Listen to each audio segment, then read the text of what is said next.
Are cholesterol drugs this amazing thing that we've been taught to believe? I don't really think so. Hi, I'm Dr. Todd Royce with Chiropractic First and Rhino1010.com. And cholesterol drugs have been, last I checked, the #1 profit medication of all time. If you study the literature,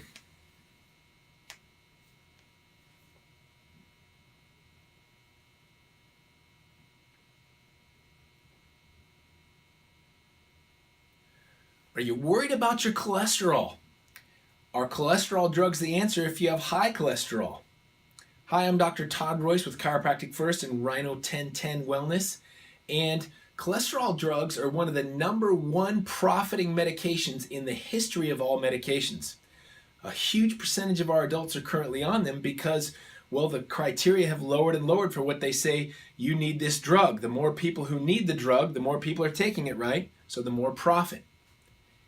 Interesting tidbit, on the package insert to Lipitor, last I checked, it says has never been shown to reduce deaths from heart disease. And that's what we're trying to protect by lowering cholesterol. Does automatically lowering cholesterol, does that reduce our risk from heart disease? Well, from what I've read in the literature, it doesn't. We do know for sure that heart disease is associated with really, really high cholesterol. But the question is, why is that? There's an old maxim in science that correlation does not imply causation. So in other words, we do know that really high cholesterol people have a higher incidence of heart disease. So to just automatically take a drug to lower that, to me, is like if I'm driving down the road with my family and my oil light comes on and I say, hey, Skyler, pass me the hammer. So he passes me the hammer and I just smash out the oil light. Problem solved, right? Not problem solved because the problem is still there. We just ignored it by covering up the symptom. The light is the symptom. You understand that. People know this by now. But they wonder, they're scared. What do I do? Because I know that high cholesterol is dangerous. Well, let's talk a little bit about cholesterol and what its purpose is. First of all, the average person, only about 20% of their cholesterol comes from their diet. About 80% of the cholesterol is actually manufactured in the liver, made from the foods that we eat. So some people genetically have slightly higher cholesterol, some lower. The diet does affect our cholesterol. But the #1 thing raising cholesterol to dangerous levels is stress, emotional stress. Our bodies, it can be physical stresses as well after trauma or an accident or something like that, but the vast majority of the time it's emotional stress.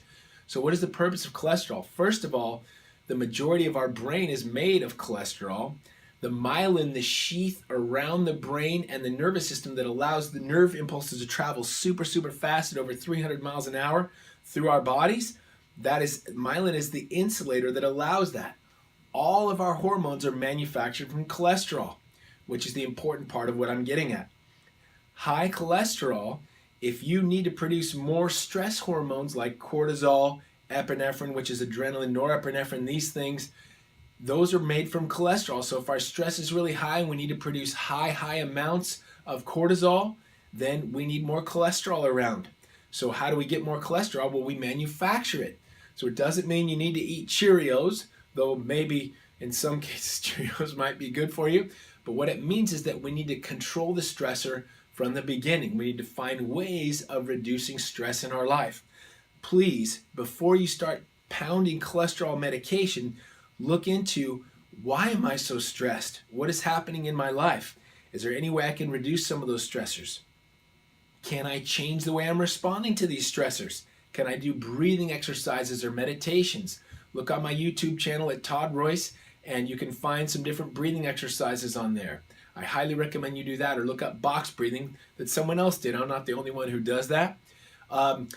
Exercise is a critical piece of this. Make sure that you're moving your body constantly, reducing some of that inflammation and increasing the function of your entire body. In fact, if you were told that tomorrow you could take a pill that would cut all your risk of disease from all diseases by 50% and it was free, how many of you would take it? Probably every single one of you if it caused no side effects. That's what exercise is. Move your body. Also, get adjusted.